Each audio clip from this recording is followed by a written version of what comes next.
flies on its last few days because it's like sluggish, you know. And I feel like this fly was trying to tell me, like, dude, just kill me.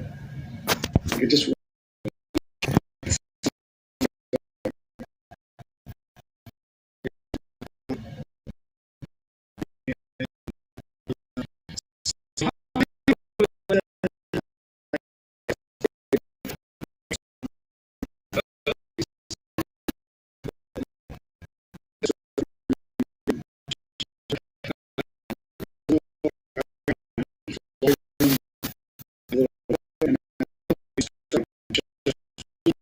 one,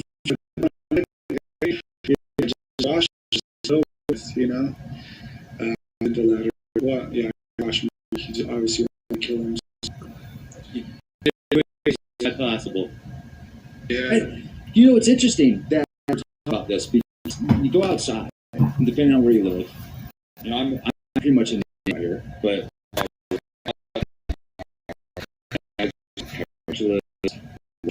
tarantulas, insects, look at the flowers, and even like these little teeny bugs. If you look close at them, they've got these perfect or near perfect geometrical patterns and beautiful. And there's entire ecosystems within ecosystems within ecosystems within ecosystems. And I think it's beautiful. I think it's amazing. And through the years, like I do my best to look at life as precious as possible, whether it's a bug or a plant or a tree or another fellow human being. We're all precious, right? We all are. You're here. precious. And it's interesting when you watch so TV fucking like precious, and you see these people out there living by themselves as long as they can in the wild, just a few supplies, and they'll eat a squirrel, and they'll, sometimes they get like, it messes with their heads. I've seen people tap out after they ate squirrels and alone because they just felt so bad, right? But yeah. It's like we're in this duality. So even to stay alive, we have to consume life. It's not like we're eating light anymore, right? You know, it's maybe there was a time when we could consume light, and there was no having to consume physical matter to survive. But now we're in such a duality that even if you're as kind as the kindest person in the world, and you don't want anything to happen to any other animal or insect or plant life or anything, you have to consume.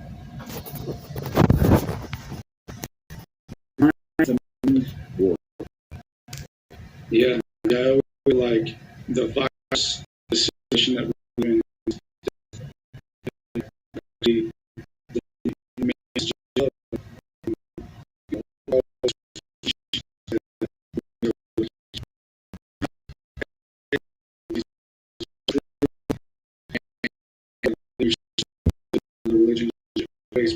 In this simulation, in this reality, death is a virus. We were never meant to die. Things were never meant to deteriorate. That's the virus, the illusion.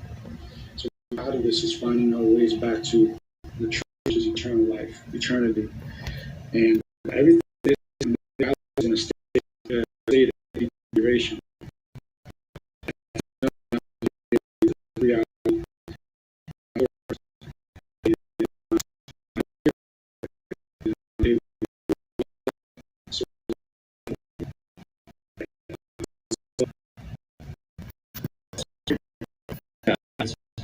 And like that's a years of goal.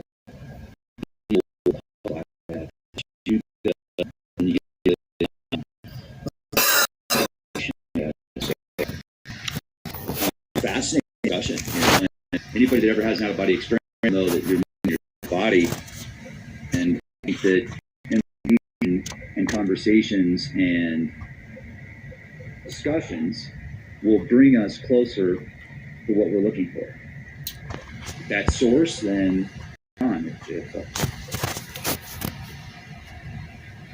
So my point in why I needed to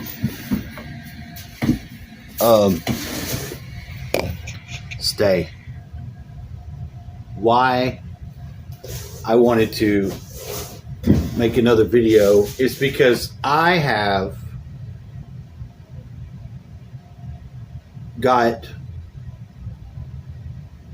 3 or 4 different areas where I've encountered the exact same story being told yet again as if for the first time. One was Brewer. I've already heard him do this. I really don't understand this necessity of doing it immediately again. He did say some weird stuff on the first time. At the end of it, he's like, well, I'm not going to say that because I don't want to empower that, but he qualified myself as the viewer to speak to me very direct because of the details that he said. And then again, and then again, and then again. And I just heard them say, well, maybe death is like a veil that you just have to come to a realization and then pass. So I'm starting to think something like that is. It's a veil I maybe have to figure out how to pass through to be on the other side with my friends and those where we all have the consciousness of unity. Because unity is a very different thing when you have unity on the other side of the veil. Because you have unity where we all are in harmony with what we believe. If you take one of these people that is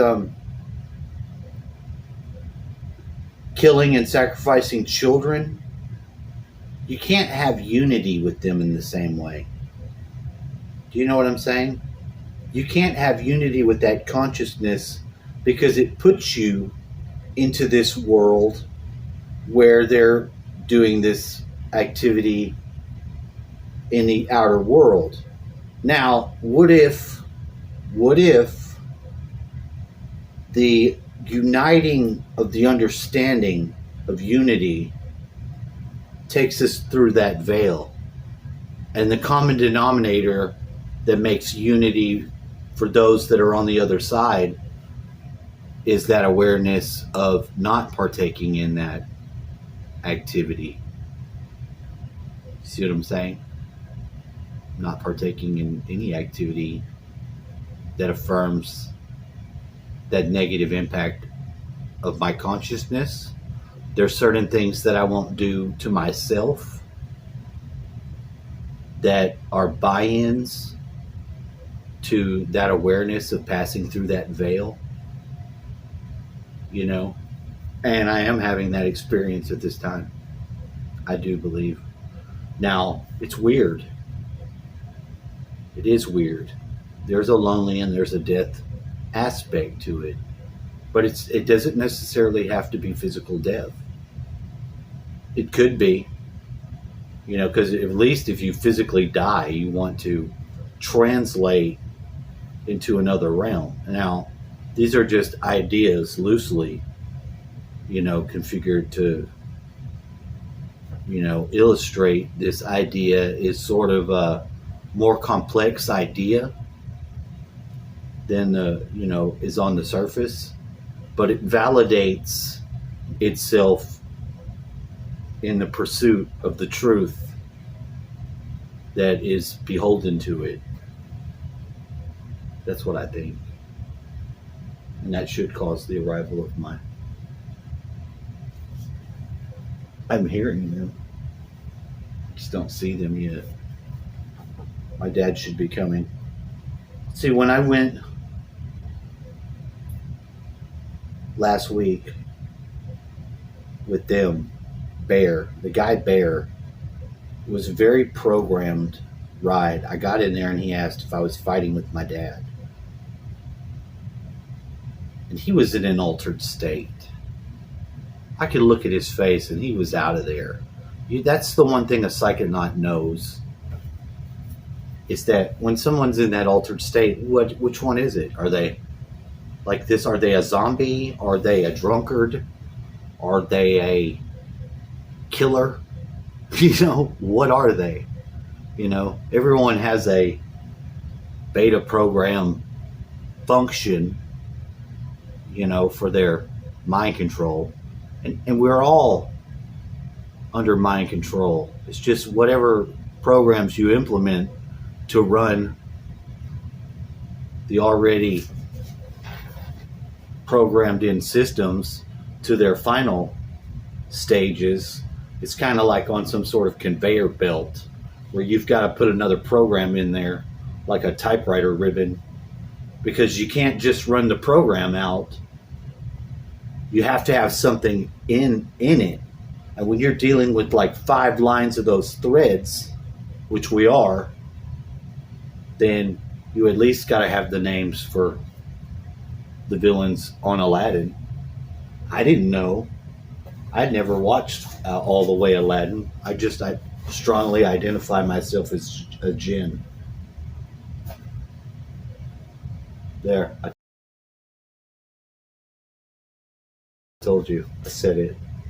So far, I have reverse engineered with some 5 colors and 5 other things, and I won't get sophisticated in it. But when I tried to get some of the guys with scimitars, that's all I wanted was some guys with scimitars. That's all I wanted was some guys with scimitars. And I got all the bad guys to Aladdin. I've never seen Aladdin, never watched it. I quit watching anything Disney a long time ago because I think they're evil to some degree. Not like real heavy evil, but I mean, right there, if that's not the level 1 of the veil, I don't know what is. They're putting fucking wieners in the clouds. Come on, inappropriate. Anytime you're fucking with someone else's subconscious without their permission, you're using black magic. That's what it is. And if they're doing it, they're evil. To a degree. That is evil, and that is black magic. It's not for me to augment someone else's will for my purposes. It's inappropriate. Now, I am able to translate some cultural programs into more efficient threads as my gift, which is sort of a, how to describe it. It's like bringing the other people, it's like using your will, but through your higher will's alignment on other than self. Because that's what it is. Because it's my higher's commander's will that I do this for the awakening of those and the pulling into the fold, the closeness of that to the outer darkness, which would be the evil programs. Because the entropy and the chaos is making those, making of that world a very kill the children, sacrifice the children, program the children, indoctrinate the children. It's dark to that extent. It's all about the children and evil. So obviously I don't want to, yeah, they're here. That's all I want to say. Please like, share, and subscribe.